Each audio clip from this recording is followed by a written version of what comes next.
G'day everyone. Welcome back to the Toon podcast, the Southern Hemisphere's biggest and best podcast, all things Newcastle United.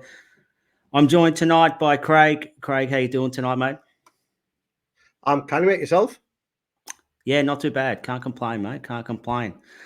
So the reason we've decided to jump on tonight, mate, we both woke up this morning to something we thought was coming, but didn't know when it was coming. It's the, I guess, the entree or the undercard to the Manchester City versus the Premier League battle or battles that are currently taking place. So this first one was regarding to the associated party transactions, or the APTs, as they've been abbreviated through all legal documents and social media posts over the last probably 12 to 15 hours, mate. Now, a lot of people are saying, well, what does this have to do with Newcastle United?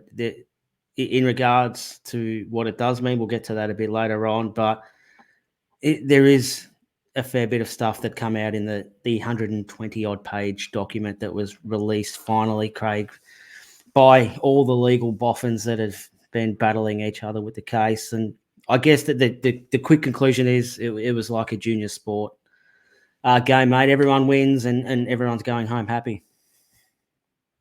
Yeah, it was. They're both claiming a victory in said result.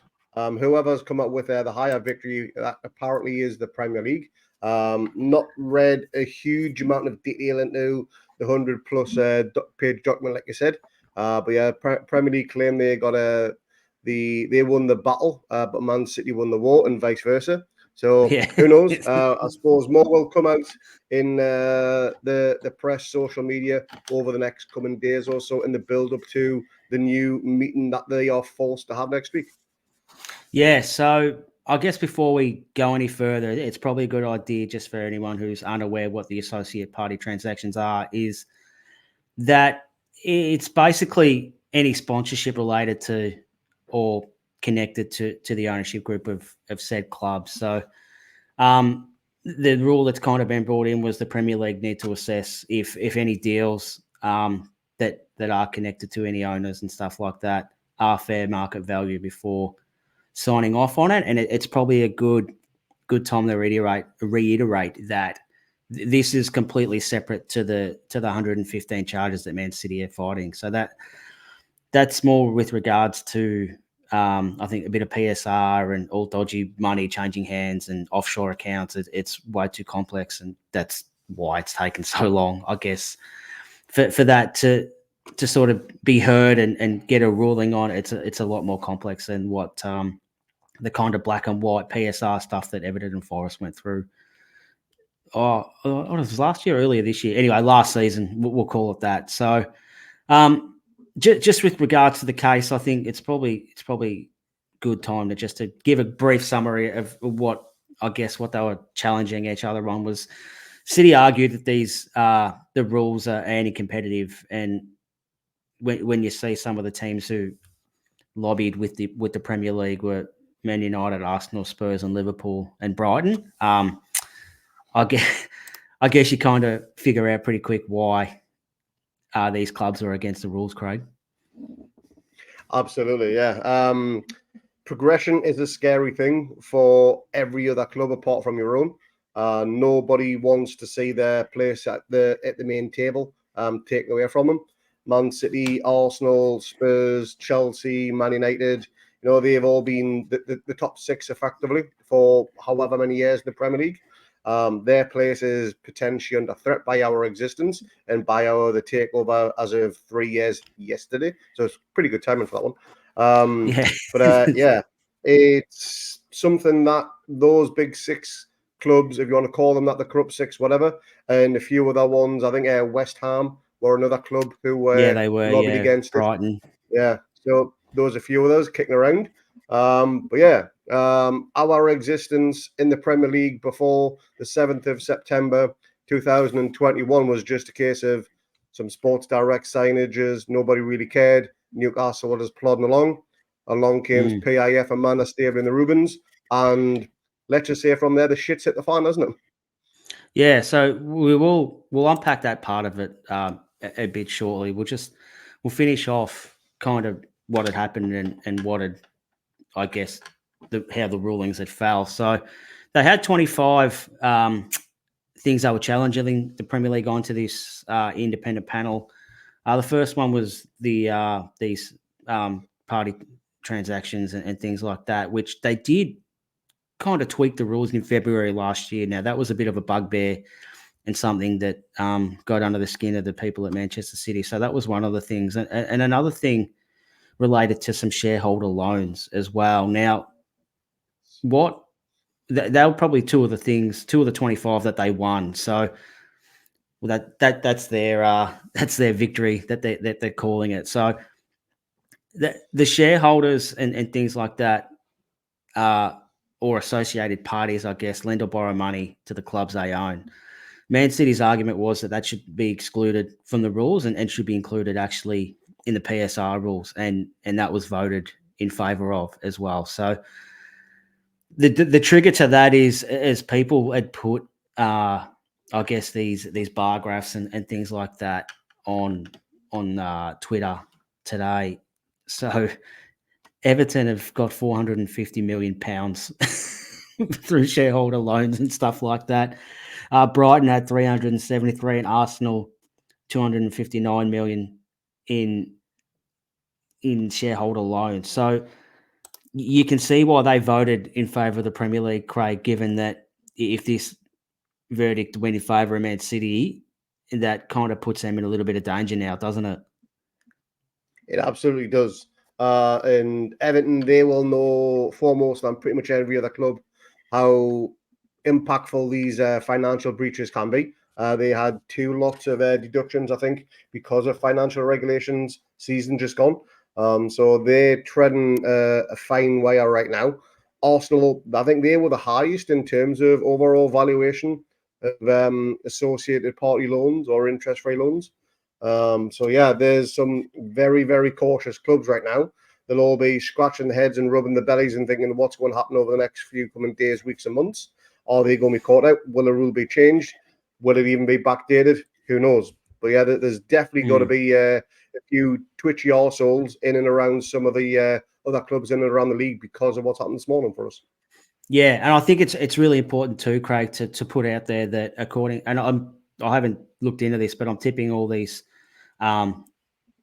valuations and stuff have been published through the club accounts at the end of the financial years and stuff like that. That's the only way I think that people would be able to find out this information. But it's really important to know that we don't have any. So we're one. I think there's maybe, I think there might have been 3 or 4 clubs that actually had zero, and we were one of them. So that kind of we're clear of all that sort of business. So I think that's really important to put out there as well, that we won't be sucked into anything like that if shit like that comes through. Now, why were these APT? I keep thinking ATP like it's the tennis tour or something like that, but these APT rules. So why were they brought in? And it's a very prominent question, and this is where our club kind of falls into these rulings and this independent panel and the things like that. So just a bit of a brief timeline. As you just mentioned before, Craig, our takeover was completed on October the 5th, 2021. So happy canniversary for those who still celebrate, and happy canniversary to you and your family, Craig. Likewise, mate. Now, this is where it starts to get a bit juicy. So on October the 12th, which is 5 days later, and this is all out in the in these independent rulings. An unnamed person, which it's been blacked out, had emailed the Premier League on behalf of their club and 10 other clubs, requesting a vote within 5 days or sooner to ban any related party transactions. Okay, so this was very interesting that I found, Craig. No one seemed to have a problem with any of these transactions when Etihad and Man City kind of formed their partnership in 2009, or Brighton and the American Express deal and the Amex and all that sort of stuff in 2013. That didn't seem to raise any eyebrows and further to your point, which you alluded to before, mate, when we're talking about these fair market value associate transactions, I didn't see any uproar when Sports Direct was plastered. I'd seen some uproar, but I didn't see any uproar from these legal nerds about what fair market value was to have your brand plastered all over the stadium. Yeah. Do you I remember think it's seeing well anything? documented. Nah, absolutely not. No, Nothing whatsoever. I didn't see any uproar either. No, it was well documented that Ashley paid the lowest amount he could legally do to have his shit sports shop plastered all over St. James's Park for a global universe. That's well documented on that one. No one batted an eyelid when that happens because we weren't a threat to anybody. Again, as we just mentioned, the takeover comes. We have a finance backed by the Public Investment Fund of Saudi Arabia. They have a portfolio of business contacts, whether they're part owned or whatever, whole owned, whatever it may be. A portfolio which is probably bigger than any other co-owner in the Premier League by a significant margin. And that's where it comes down to. And you've got to look at how we had to fight just to get the Noon sleeve sponsor, purely on the fact that they are a PIF-owned company, seller, front of shirt sponsor. They're a PIF-owned company as well. So Saudi Airways or Saudi Airlines, whatever called, partly owned by PIF. So we've had to fight tooth and nail just to get these types of things done. And fair market value is, to give context, the Noon sleeve, I think, is valued at 6 million per year, whereas the Castor shirt sponsor deal was only 5 million a year. So it shows the undervalue that the club was at and how far we've had to fight back to get to where we think is a level playing field. And even then, I think we've been undervalued because, again, fair market value. And one of the key things that a lot of people seem to be forgetting is when we sold ASM to another PIF-owned club, I would probably say we undervalued him by maybe 10, 15 million quid. We sold them on the cheap just to keep our head out of the headlines and everything, just to keep me ticking along, enough money to make a difference, just so we can go and get Harvey Barnes and pay off the Gordon transfer, that sort of thing. But it's those types of things that we need to do, we need to improve on to push forward as a football club. But we are being held back by these clubs, by the bloke who sent us the original email. Now, I'm probably going to go on a limb here. I reckon it was Daniel Levy that sent that email. It just reeks of Daniel Levy. I don't know why, but it just does. I mean, that bloke is slimier than a hagfish's nutsack. He really is. But yeah, it's a tough world we're living in. We are being held back. We're being wrapped around a pole and being literally force-fed nothing but dregs and shit like that. But what's happened this morning could very well have some type of implication where moving forward, those restraints or shackles are going to be not necessarily totally removed, but just loosened to the point where we can then progress that a little bit further. We can do dealings with other PIF companies, that sort of thing, or even deals with other companies within the Gulf, because that's another thing that said email, I think, alluded to, that companies within the Gulf should be restrained from doing deals with other said party companies. Yeah, the Premier League were sort of very careful with how they worded that as well. They quickly also added in, oh, this wouldn't have mattered if any owners were from maybe the United States and they wanted to have companies that are from the United States as well. They tried to quickly cover over that. Oh no, it's not a golf thing. This is everywhere. It doesn't matter and things like that. So why? And this is a pretty easy question to answer, mate. Why would someone feel threatened by us? Because what would cause someone to get on the front foot straight away within 5 days and demand a meeting of all Premier League clubs to stop us spending the money? The main thing, and this is something we've talked about since day one of the takeover going through, is we are a sleeping giant. We were in the mid-90s, one of the top 2, top 3 clubs in the Premier League. We push for titles.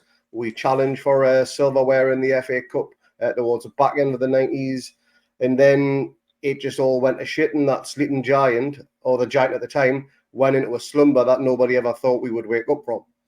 But now the little cartel, and I am going to use that word properly now because it is a little cartel that are trying to stifle our progression. They're seeing us as a threat because, as I mentioned before, their seat at the table is under threat.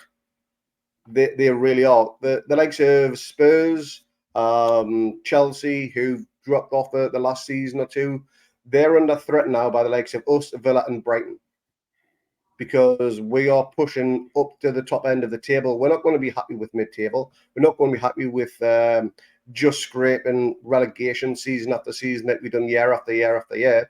We want to progress. We want to go for silverware. We want to challenge for honours. And the only way we can do that is by taking on the big boys. And Bullies don't like it when you fight back. And that's exactly what they've been doing. They've been bullying the rest of the teams in the league. And the three clubs just mentioned, us, Brighton and Villa, we're starting to get together. We're getting our shit together. And we are starting to fight back and taking on these bullies. And hopefully we'll put an end to it sooner rather than later. Yeah, absolutely. And that's why I think you might be, if it wasn't done by Daniel Levy, he definitely's got his fingers all over it, because when you look at them top six or the Sky Six clubs, which club would be under the biggest threat from us coming through? It's probably them. Like, let's be honest. Like the two Manchester City the two Manchester clubs. May as well the Manchester City clubs. They own them now anyway. Like Liverpool, Chelsea, Arsenal, their finances and their resources are that far ahead of us. It's not funny. And we found that out when Dan Ashworth come over and they were talking about their marketing department, and I think we had 10 or 20 people in, and I think Peter Silverstone had come from Arsenal, and he said they were in the 300s. Like, this is the difference between the golf in our club. Now, Spurs are probably out of that. They're at the bottom, and us roaring and getting European football on that probably puts them under the most pressure. I think that's probably a fair to say. So I think they're the ones that probably squealed the most, because they felt that their club, and I guess their resources and their financial incomes and revenues that they get from European football, and their deals that probably have triggers when the club's in Europe and all that sort of stuff. I think they're the ones who probably felt threatened the most that we were going to come and overtake them and really, I wouldn't say put a dent in their spending, but definitely put a dent in their revenue streams and their incomes and things like that, which probably, I guess, inadvertently does put a bit of a handcuff on their spending as well. I mean, selling Harry Kane for 80 million helps as well, and hopefully we get to a place where we can sell some of our big players for stupid amounts of money. But what was really interesting from this independent panel's report was when, like I said, the takeover happened on October the 5th. 5 days later, let's just call it, Laniel Devi emailed the Premier League on behalf of his club and 10 other clubs, wanting to vote within 5 days to ban any of these party transactions and stuff like that. Now, what's come out of the wash is that the Premier League have, I guess, alleged that they'd been talking about kind of reassessing and sharpening up this PSR stuff from about 2018, but it never really made any ground and just got stuck where it was. Now, it's come out that the Premier League have admitted that on October 18th, which is 13 days after the takeover, these rules had been fast-tracked to get through. Now, this isn't, and Craig, this is why I was really looking forward to having you on, is that you're one of the ones, especially on our podcast, that's been banging this drum basically since the start, that they've actually gone out of their way to stop us. Now, and you can be accused of, you have your black and white glasses on and this and that, and you don't, you're just looking at it from a Newcastle point of view. Well, not anymore. Excuse the pun, it's in black and white. It's right Yeah, there it is. that they've come out and said, yes, this is what we've done, and this is why they've done it. Now, basically, our takeover started on October the 5th. By November the 1st, November the 21st, sorry, 18 clubs had voted for these changes to come into place. There was 2 clubs that didn't vote for it. We were one, and Manchester City abstained from voting. And I think with all this stuff that's come out now, you can see why they probably didn't vote, given they knew what they were doing and with their legal cases and things like that. Now, Craig, as you sit here right now, do you feel vindicated and justified, and a big fat cup of "I told you so" to every single person who said you're being stupid? Absolutely. It feels good to be right, doesn't it? After Yeah, what I'm is never a right, long so period I'll of take your time. word for it. Yeah, me neither. So for the first time in my entire life, I'm absolutely right. But I'm not the only one who's in this situation. Mark, who was supposed to be joining us today, but he got a bit held Yeah, up. He is in the same camp as me, where basically we are being held back so far now. We are both in camp fuck it, where we're just thinking, you know what, let's do it. Let's just go for it. Let's do exactly what we can, play caution to the wind, and go for it. And what are the Premier League going to do? Yes, they threaten to expel us from the league if we done certain things. There's no way they're going to do that. They're not going to kick us out of the league. I highly doubt they would do that anyway. Points deduction, we'll just fight it, take legal court. We'll just flash them a picture of Nick DeMarco and they'll go running. It's go nuts, go crazy, do what they want to do. Now this has all come out into the wash, and it's blatantly obvious they've tried to stifle our progression since day one, whether it be the Premier League, whether it be the clubs around, whichever it would be. They have tried to hold us back. They've tried to stop our progression. We have still progressed as a club, and I still think 3 years on, we're doing really well. But how far further could we possibly have been if those rules hadn't been put into place? Whether it's the associated party transactions, whether it's a case if you're not allowed to buy players from associated party clubs, again, ones over in Saudi Arabia, because that was another rule that they brought in when there's absolutely talk they of we're did, getting yeah. the Well, they tried Wolves to, and it player. got voted down. Yeah, it did. Yeah. So that was a big thing. So the rules are there. As I said, it's literally in black and white. It is fantastic. Feel vindicated. There will be a lot of happy Newcastle fans around the world right now because, again, we have been proven right. The Premier League has been proven wrong. Man City have done us a massive favour on this one. We can sit back, enjoy the fire that's been started, just rub our hands together because we're not in the mud in this one. It's Man City that are in the mud. Our name has come out of this smelling of roses. There is absolutely nothing we've done wrong because we've played by the book in every single which way, and every book the Premier League has thrown at us.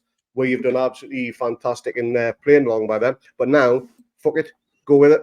Absolutely go for the jugular. I would take the Premier League to court, sue them, do what they can do for potential loss of earnings, loss of revenue streams, whatever it may be they want to do. Yes, it'll get tied up in court and it'll take years and years to get resolved, but go ahead and do it. The Premier League have lost the last two legal cases because they just lost the war with Leicester City for their financial irregularities, and now they've just lost part of this case with Man City. They will be up shit creek if they could lose a third, fourth, or whatever it's going to be. And they've got that legal tape with Man City with their 115 charges, whatever it's going to be. So, I would definitely go for the jugular. We deserve it. We've been held back far too long by that prick who I mentioned before, previous owner, and now the other clubs in the Premier League are trying to do the same. The tinfoil hat is well and truly off now. Was on for quite some time, but now we have been proven right. We can all literally tell everybody else, get lost. It was the right thing for us to question, and we questioned it since day one. And look where we are now. 3 years later, we are in the clean, we are in the narrow, and we can hopefully make progress. Well, yeah, and I think it's probably a good word you use there, Craig, is progress, because there's no doubt when Amanda Staveley approached Piff about buying the club, and she sold the club, and this is what it is, with a bit of love and care and a little bit of money, this is what it could be. And I'm sure that was probably the biggest selling point that this is what we can do, and we don't have to spend all that money on buying a club like that. We can spend less, but we can build it and it'll be ours and things like that. Now, there's no doubt in my mind that that was the sell. And now, like as soon as this has been approved, pretty much everything that they'd planned for, the goalpost shifted, and they couldn't do what they planned to do because they weren't allowed to. The Premier League had changed the rules a month, maybe 6-7 weeks after the takeover, but pretty much straight away. 5 days later, the clubs had sort of got together and they'd put a temporary halt on any of these associate party transactions because they knew, shit, we can't let these blokes in because if they're in, we're stuffed. Like, and there has been, especially, I guess, this week with the international break, and there's a bit of a lull in news. Not that there's ever no news regarding our club, but there's always a lull around the international break. That there has been some articles come out, the 3-year anniversary, and you know where things are at, what have they done, what have we got to look forward to, and stuff like that. And you know there is that sort of thing going. Yeah, we are where we should be because when it got taken over, everything changed, not just for us, but what they thought they could do, they couldn't do anymore because all the rules got changed on them. So it has definitely hampered and slowed progress to a point where no one could have foreseen it because there was nothing in place to suggest that this was going to be a handbrake or a sandbag for us because Man City had been doing this for bloody since 2019. Like, the 12 years been doing it. No one batted an eyelid, and all of a sudden now we want to do it, and it's turned into bloody the biggest issue the Premier League's faced, and everyone's up in arms because they don't want us. Everyone wants us back down with everyone else and not threatening other revenue streams and stuff like that. And other clubs don't want to get left behind. They want us to be stuck in the mud with them too. Like, it's just a shit show. So when you do read articles that, you know, are they still interested, and, you know, are we just an afterthought for PIF now? No, we're not. Like, they're bloody still massively invested. And the pod that you and Jack done about the stadium, and we might get stuck into that next week with our special guest we've got lined up, Craig. But you know, when when we're talking about, okay, what are the options here? It's a new stadium. Okay, that could be $2 to $5 billion a new stadium. Okay, is it going to be cheaper to redevelop St James's Park? Are we going to knock it down and rebuild it on the same site? Like, but whatever outcome we end up getting here with the stadium, at least, we're talking close to $1 billion plus, whichever way it goes. Like, if it's a rebuild, like they're not flogging enough that money if we're an afterthought. Like, that's ridiculous. Like, no chance. no, Absolutely like, no chance. No, we're not where we are because of the rules that have been put in place when this happened. Yeah, I mean, they've only just got the new bloke, the board of directors, is Roger fella. He's obviously been brought in to oversight stadium plans, redevelopment, whatever it's going to be. His connection with Newcastle City Council and the Rubens could be a fantastic link to have because he's going to have friends in high places, you would have thought. And they're not going to bring another member on the board of directors if they're not asked. If they're just going to sit for what over in Saudi Arabia and twiddle their thumbs and going, oh, let's see what we can do this season. Let's see what we can do this season. We won't give Eddie any money, that sort of thing. Let's do it and wash with your hands. We'll try and flog the club in 18 months and double the money. I'm not getting that type of vibe with them or anything like that. Yes, we had a tough transfer window, but we weren't the only one. I do think January we will spend, but that's another part for a different story. But PIF in Saudi Arabia, the Rubens, they are 100% at the table as far as I'm concerned. They want us to progress. And it looks great for them as well because, again, we are an investment for them. We're not just a quick 3-year project and then throw away type thing. That's not an investment. Not for them, not anyway. They paid $300 million for us. As far as they know, in 10 years' time, we could be worth 10 times that. Who knows? Maybe even more. It's just what they do. They build brands up and then they keep them there. But they don't sell them on. They keep them because they are worth money. It builds up their brand, and they want to have the biggest and wealthiest public investment fund in the world, which is currently owned by Denmark, I believe. So in Saudi, they don't like coming second, third, or fourth. They want to come first. They want to build that skyscraper, and they are on the right path to do it. But as we know, we're currently being held back. So we'll see what happens over the next few weeks, months, and whatever, to how the rules and regulations get changed, and see if they work in our favor, which hopefully they will. Yeah, absolutely. So I guess it's probably just sum them up briefly. We've done nothing wrong. Our name is completely in the clear. What these independent panel findings have basically said was that we've done nothing wrong. We have been hampered, and we have been deliberately stopped from progressing like other teams have with wealthy owners like Man City, Chelsea, even Brighton to an extent, and stuff like that. With regards to what's next, is in the short term, nothing will really change for our club for what we can invest and bring in for sponsorships and stuff like that. But Craig, I think, Pandora's box, it has been opened now. Now, like you said, we just kind of sit back, and I think we probably just keep our powder dry until these 115 charges with the Premier League, we get an outcome on that, which hopefully is in the next few months. And then we'll kind of let that settle, see what the lay of the land is, and then I reckon we make our next moves there. So, for Newcastle fans, I don't think much will change in the short term, but definitely, take a definite interest in this Man City case, because I think it could have a huge impact on what we do with our club going forward, mate. Absolutely, 100%. Totally agree with that.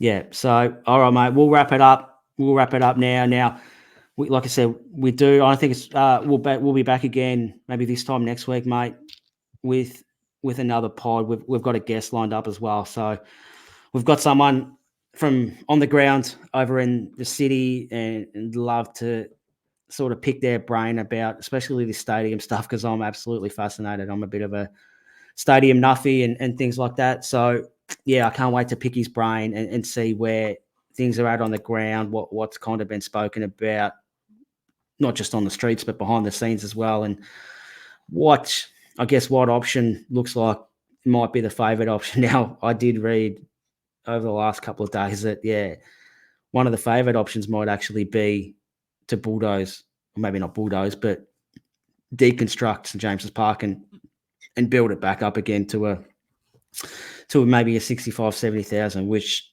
would be absolutely sensational, mate. So, we look forward to chatting about that next week. But, mate, I know short notice, always a pleasure, never a chore, mate. So thank you very much for jumping on tonight. No worries. Thank you very much. And thanks to everyone for watching and listening. And we'll see you all next week, hopefully. See you, mate. See you, mate.